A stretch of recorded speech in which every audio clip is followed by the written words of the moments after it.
ओम भवानी धाम की जय। आज भेजे जाने वाली वीडियो का शीर्षक होगा नकली हीरा, कांच का टुकड़ा यानी असली हीरा, ये शीर्षक होगा। सर्दियों के मौसम थे, चटकीली धूप खिली थी, राजा का दरबार बाहर धूप में ही लगा था। फरियादी सब अपनी फरियाद सुना रहे थे, राजा सबका न्याय कर रहे थे, निर्णय कर रहे थे।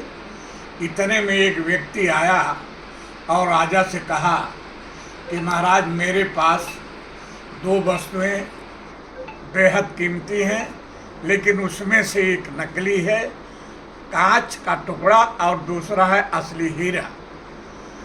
मैं भिन्न भिन्न राज्यों में इसको दिखाता हुआ चला आ रहा हूँ और लोगों से इसकी पहचान करने को कहता हूँ, लेकिन कोई पहचान नहीं कर पा रहा है।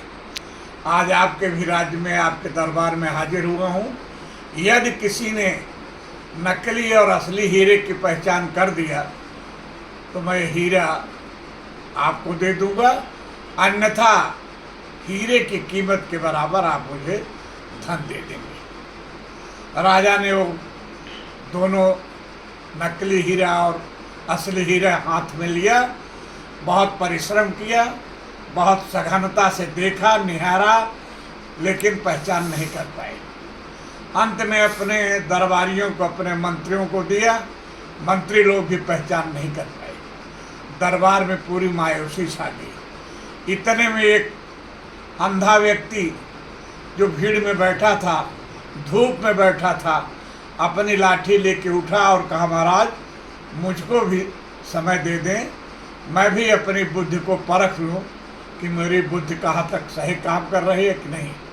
राजा ने उसकी बात मान लिया और व्यापारी से कहा कि हीरा दे दो। व्यापारी ने जैसे ही अंधे व्यक्ति के हाथ में हीरा रखा, वो हीरा देखा और व्यापारी को तुरंत बता दिया कि असली हीरा है, ये नकली है। व्यापारी झुक के सलाम किया और राजा से कहा कि अब हीरा आपके दरबार का हो गया। दरबार में खुशी छा गई, सब खुशी मनाने लगे, लेकिन सब में यह जिज्ञासा थी कि पूछा जाए कि अंधे व्यक्ति ने कैसे कांच के नकली हीरे की और असली हीरे की पहचान किया। राजा ने जब उससे पूछा तो उस अंधे व्यक्ति ने कहा, महाराज मैंने हाथ में लिया हीरे को, क्योंकि जो नकली कांच का टुकड़ा जो था वो गर्म था और असली हीरा जो था वो ठंडा था, इसीलिए मैंने बता दिया कि कांच का टुकड़ा धूप के नाते गर्म हो गया था और असली हीरा चाहे धूप में रहे चाहे सर्दी में रहे, वो कभी सर्दी गर्मी का असर उस पर नहीं पड़ता। मित्रों, यही बात हमारे व्यक्तिगत जीवन में भी लागू होती है।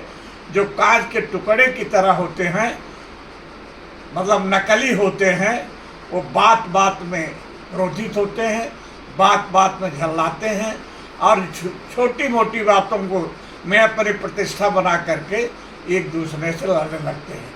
लेकिन जो व्यक्ति असली हीरे की तरह होते हैं, वो कभी विपत्ति में भी नहीं घबराते हैं, हमेशा धैर्य के साथ खड़े रहते हैं और बुद्धि के साथ चलते हैं। इसलिए हमको हमेशा असली और नकली में पहचान करने में सक्षम होना चाहिए। बहुत बहुत धन्यवाद।